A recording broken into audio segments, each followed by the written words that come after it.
But I really did meet him. Nobody ever believes me when I tell them that I met Sigmund Freud. Come now, they believe you. You mean it's automatic flattery? They know I'm old enough, but they express doubts just to make me feel better? Well, anyway, it wasn't Freud who analyzed me. It was Dr. Kettlebaum in London. Now we're off. Well, that was a matter of choice. Because, but not because I minimize Freud's influence, but because I do consider him the great genius of our time. But Dr. Kettlebaum was more simpatico, if you know what I mean, Reggie. It means simpatico, if you know what that means. Freud simply loathed American women. No? Especially those who talk back to him. And I loathed his dramatic prejudice against feminine independence, which he couldn't conceal. Was Freud prejudiced? Oh, indeed he was, subconsciously, of course. Why, he simply bristled when I suggested that women had more sense than men. Now, Dr. Kettlebaum believed in the power of the individual soul, and he considered gender as a matter of only trivial interest. His mind was less literal and more mystique, like my own. Monica, did the analysis do you any good, actually? It broke up my marriage. I searched to the bottom of my soul. What a spectacle. And when I returned, I asked Mr. Breedlove for a divorce, and he didn't object to it. So then I thought about it, and I decided what I really wanted to do was to make a home for my brother. Not that Emery appreciates it, but what woman wouldn't want you? I can stand anything except talk about your analysis and the analyzing of your friends and me. I don't want to look into the bottom of my soul. Oh, I can understand that perfectly well. We're all so sensitive about these things. Why, the truth positively disgusts us. Now, I've concluded that Emery is a larvated homosexual. Thank you. What does larvated mean? It means hidden as by a mask. It means something that hasn't come to the surface as yet. You can say that again.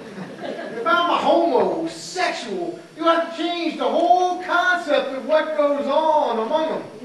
Where do you get that idea from, Monica? Pure association, the best evidence of all. Why, Emery is 42 years old, he's never been married, and I doubt that he's ever had a serious love affair. How would you know if they're serious? Oh, please, let's be objective about this. What are Emery's deepest interests in life? They are fishing, murder mysteries in which housewives are dismembered, canasta, baseball, and singing male quartets. And how does Emery spend his Sundays? On a boat with Reggie and other men, fishing. And are there ladies present on these occasions? There are not. You're damn right there are not. Now, you all seem to be shocked, but you shouldn't be. Homosexuality is traded in incense. In fact, Dr. Kettlebaum considered it just a matter of pure personal preference. Now, I'm perfectly frank about myself. Subconsciously, I have an incestuous fixation on Emery. It's not normal, but that's what it is. Thanks a million, little sis. Well, can we talk about something normal here, you know? Like murder? Reggie, you're the expert on homicide. How about that? Well, sure, I'll oblige. I've been collecting data on Miss Allison lately. News Budget wants an article on her, but I can't say that she's a very flaming subject. Just an unimaginative nurse who decided she was in a position to kill people off for their life insurance. We went through quite a list before anyone caught on to her. Was this recent? Well, last year and the year before. She'd still be going strong, although she was too stupid to vary her poisons, with the result that all of her victims had similar symptoms. Nausea, burning throat, intestinal pain, convulsions, not to mention the typical life insurance policy made out to the old girl with arsenic. Oh, please, I don't like to hear about such things. You don't? No. Oh, well, that's an odd psychic thought. Why do you suppose Christine doesn't like to hear about murder? Well, I don't know. I just have an aversion to violence of any kind. I even hate the revolver Kenneth keeps in the house.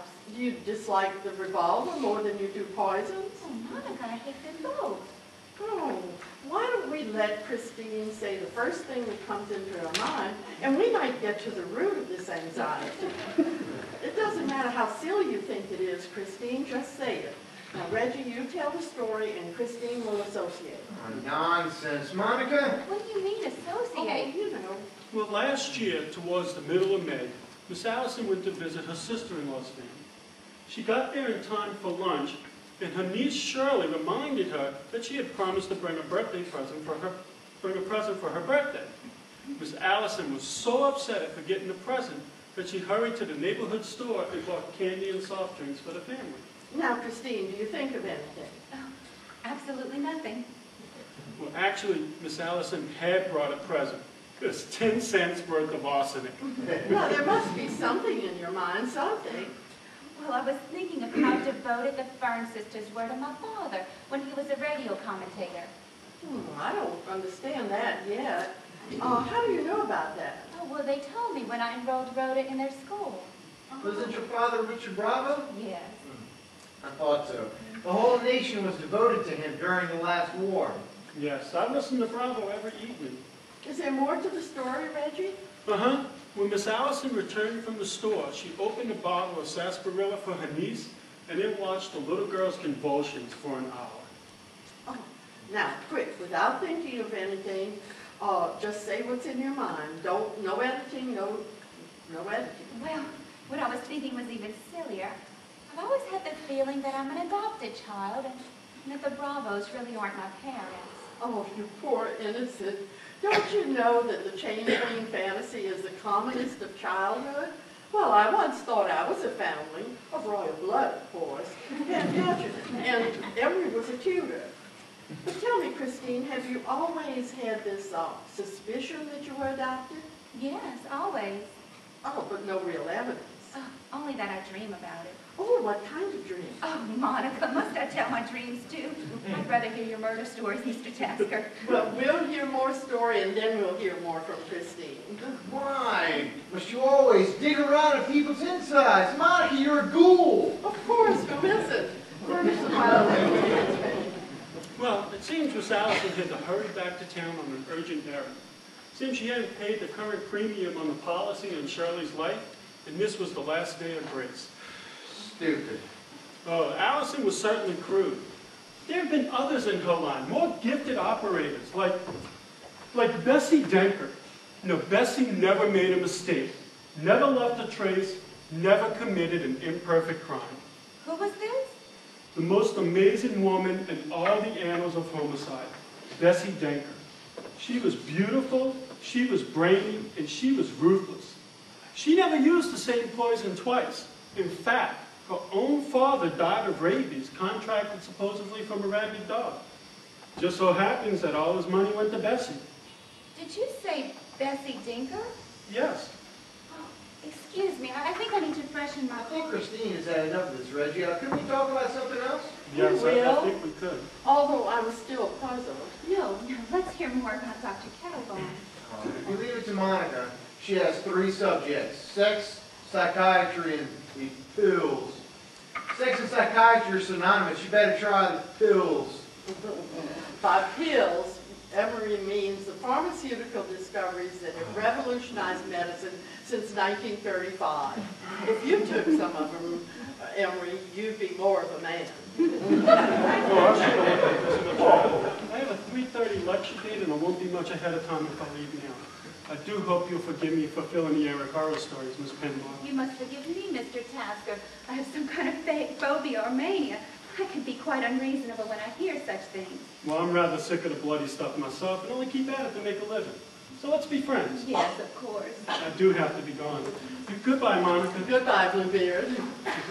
Goodbye, Reggie. I'll see you on Sunday. I hear the redfish are running. Oh, good.